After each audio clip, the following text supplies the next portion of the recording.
Hello, tech enthusiasts! Today, we're going to discuss a hot topic, upgrading from Windows 10 to the brand new Windows 11. This video will guide you through each step, ensuring you can make the leap smoothly and effectively. First things first, before you begin the upgrade process, it's essential to check if your PC meets the minimum system requirements for Windows 11.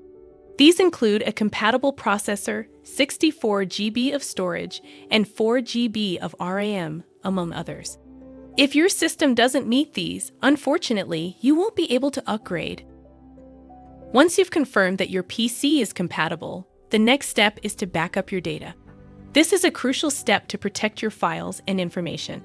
You can use an external hard drive, a cloud service, or even both for extra security. After backing up your data, it's time to start the upgrade process. Open the Windows Update section in your settings and click on Check for Updates. If Windows 11 is available for your device, it will appear here. When the update appears, click on Download and Install. This process might take some time, so make sure your device is plugged in and you have a stable internet connection. Once the download is complete, your system will prompt you to install Windows 11.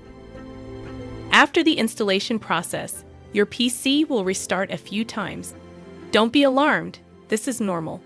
When the process is complete, you'll be greeted with the fresh and sleek interface of Windows 11. Lastly, take some time to explore the new features and enhancements that come with Windows 11.